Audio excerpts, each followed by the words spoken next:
Good morning from State Adventures. This is Carolina Gilcapi, and I'm here to share with you a new itinerary that I think is the best introduction to Argentina and Brazil. A little bit of everything, and of course, open to customization based on your dates, your needs, your pace, whatever it is that you have in mind for your trip. We can tweak it to make it perfect. So let me share my screen and we can go through the itinerary together. So this is Argentina and Brazil in South America. I chose October as the date simply because it is a wonderful season. It is perfect for all the destinations on the itinerary without the large crowds of Christmas, Carnival, or summer holidays. So October 7th works, but if you have another date for your trip, by all means, we can tweak it any way you'd like. Remember, the seasons are flipped. So our winter in North America is summer in South America. So those would be the hotter months. So day one, what do? We take our international flight to Buenos Aires. We're going to start the trip in Argentina. This trip is priced based on 2 people. Now, if you have 4 people, 3 people, or if you're traveling alone, we can tweak the prices to match whatever it is that your group, consists of. October 8th, you arrive in Buenos Aires. We pick you up. There's a State Adventure sign. My team is waiting for you there. I have been working with Argentina for close to 17 years. We have a wonderful team there, as I can refer you from all of my groups that we have taken in the past. Once you arrive, we'll take you to your hotel. We handpick all of the hotels, but of course, if you have a hotel in mind that you've heard about in Buenos Aires or any of the destinations on this itinerary, just let me know and we can revise it. What I like to do on our arrival day is kind of have you check in, freshen up. We always try to get you an early check-in so that you can, change after the overnight flight. And then we hit the road with our guide. So the guide that will pick you up from the airport will be a professional licensed private guide and driver separately for you for the duration of your time in Buenos Aires. So he will get to know you. He will get to build a relationship with you, see what you like, what you don't like, and start building that trip around your needs. So we always split the city of Buenos Aires into 2. So on that first day, we're going to go to the north part of the city, which is really beautiful. We can do a lot by car where we're just jumping out of the car for to walk around. We'll go to the cemetery where Eva Perón is buried. We'll go to all the beautiful neighborhoods like Palermo and Recoleta, and really kind of get to know this part of the city. Here we will have a glorious meal at La Cabrera. This is one of the oldest and best steakhouses in Argentina. So you will get a sense of the culinary scene as well. The hotel that I chose is the Palladio. It is a beautiful new boutique property right in Recoleta. You can step outside, walk everywhere, great rooftop pool. There's a wonderful restaurant inside. Everything you need, spa, all the amenities are there. It is a great place to be centrally located in Buenos Aires.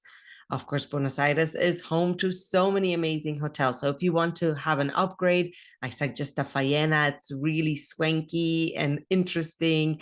If you need to downgrade, there's Carlota. It's a great little boutique hotel. So I have many hotels in my back pocket if we need to switch around.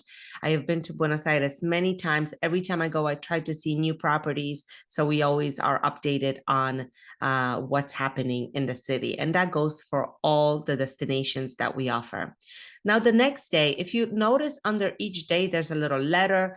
B stands for breakfast. We include breakfast in all the hotels. There's no surprises. Breakfast, taxes, everything like that is included. And breakfasts in South America are really beautiful displays, made to order, omelets, maybe, all kinds of different stations, lots of access to vegan food, fruits, vegetables, yogurts, lots of different options. So it's not just a simple coffee and a pastry. There's a full spread. And then any other meal that's listed here, like an L for lunch or D for dinner, just that means that meal is included. I don't like to include all of your meals for 2 reasons. A, meals in South America are really big. So sometimes if you have a really big lunch, you might not want to go and have a big dinner. dinner. And two, we want you to have a lot of the logistics taken care of by us. You know, we take care of the permits, the transportation, the accommodations, and so forth. But sometimes we leave little pockets of free time. So you have the flexibility to explore, to add something, to go into a little hole in the wall restaurant on your own. That way, there's a good sense of this is your trip and not just a cookie cutter itinerary that everyone is doing. The idea is to have the skeleton built and make it your own.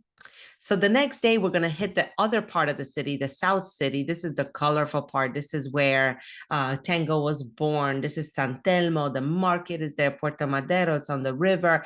Really wonderful, lively area. And we will here have the Rojo Tango, dinner tango, and show. This is at the Faena Hotel that I mentioned. It's one of the swankiest hotels in Buenos Aires. Lots of charm, lots of character, and they are home to the best tango show in town. Year after year, they win this title. Why? Because when you go to a typical tango show, it holds maybe 500 people. Tango Rojo holds only 80. So it's very intimate. You will see a lot of local people there on a date. So you feel like you're just part of the fabric of Buenos Aires. And dinner is included. Quite a beautiful display here. Now we're leaving Buenos Aires on day 4 and we're heading south to Patagonia. Patagonia is a large area of South America. It's split between Argentina and Chile. We will visit the Argentina side. This is home to glaciers, to wildlife, to a lot of excitement, to gauchos, to local, farms and ranches where we will visit as well. So we take a flight, we take you to the airport, fly to Calafate, pick you up, and take you to the hotel in Calafate. And right off the bat, we like to introduce you to Patagonia and the adventure, the outdoor life here with the Nativo experience. This is a really fun atmosphere. If you are coming with families, they will love it. You go in a 4x4 Jeep to the balcony of Calafate, which is a huge cliff overhang. You will see everything, the glacial lake, the glaciers, the Andes. On a clear day, you can see Chile's Torres del Paine. So it's a really wonderful photography spot here. And then we go into the caves and we have dinner set up for you inside the cave. Really wonderful welcome to Patagonia experience. I chose the Esplendor. I've been working with them for many years. I just love their style. They like to bring the furs, the wood, the colors of the outside of Patagonia into the room. It's very cozy. And after being outside in the cold air by glaciers, it's a really nice place to relax in the evenings. It's a 4-star hotel. If you want to upgrade, I have some options. There's a great Estancia Eolo that does a beautiful package, but it's quite remote. It's not in the village. So I kind of like the idea of having an option to be walking around the town as well. The little town of Calafate reminds me of something in the Swiss Alps or in Colorado, where there's a little ski town and you were able to go out into little cafes and shops and things like that in the afternoons. So that's what Calafate is like. The next day, we will go to the main reason why we're coming to Calafate, and that's Perito Moreno Glacier. This is a very special glacier. If you travel through Patagonia, you will see many glaciers, but this one is a glacier that is still growing and not shrinking. So it's very special and beloved in Argentina. So there are many ways to see Perito Moreno. On this itinerary, I put the mini trekking, which is you put crampons on your shoe with a guide. You walk actually on the ice. Then you go to the catwalks and you go on a boat tour. So you will see it from all different angles. If mini trekking with ice crampons on your shoes is a little bit too much, we can tweak it. We can just go to the catwalks, see pieces of the ice falling. We ride a boat. We have lunch there. So lots of different options. Don't feel intimidated by the glacier. It can be as active or not as you'd like it to be. So just let me know your thoughts. But it is definitely an iceberg you must see. Oh, and I have a picture of it here as well. This is the boat that everyone takes, regardless if you walk on the ice or not. We take the boat to the face of the glacier. and then return to the village at night. And now on day 6, I would like for you to kind of get an idea of what life is like in Patagonia. So we'll go to a local ranch. And this ranch used to be called Alice Ranch. I think it has a few different names now because they kind of expanded to not only be a working ranch where they have sheep shearing and horses and people actually live there, but they also expanded it to tourism so that they can welcome you in for a beautiful traditional lunch. They have all kinds of excursions, so you can ride horses here, you can go hiking here, you can even do a zip line here. So, and you can ride 4x4s. So you can choose what you want to do based on your level of activity and adventure. So lots to do, beautiful traditional lunch, and then we come back to your hotel. So that way you get to see Patagonia from ice, from a ranch, from a cliffside. I like for you to see all of it because there's so much. Of course, if you have more time, let's cross the border and go into Chile and see other national parks and other sites that are quite beautiful. So let me know what that looks like for you. Now from Calafate, we are going to Iguazu Falls. Why? Because it is a wonderful place to warm up. Right from ice, we go to the tropics. This is a beautiful place right on the border of Argentina and Brazil. This is how we will naturally cross into Brazil to continue our trip. It is a natural wonder of the world. It's quite stunning. We will do a few things here. Staying at the Mercure, which is in the jungle, one of the best pools seen in Iguazu Falls. You will have a really spectacular place to relax after all the walking and enjoying the waterfalls. I really like this property. It always sells out, so it's a good one. We have other Loy Suites is another one nearby, and there are 2 hotels that are facing the waterfalls, so that would be an upgrade to a 5-star. There's the Milia on the Argentina side and Das Cataratas Belmont on the Brazil side. Let me know what your thoughts are. In my opinion, there's no need to stay right by the falls because you actually spend the whole day by the falls. But if you love to wake up and have your coffee looking at the falls, perhaps the Milia will be the way to go, and we can definitely do that.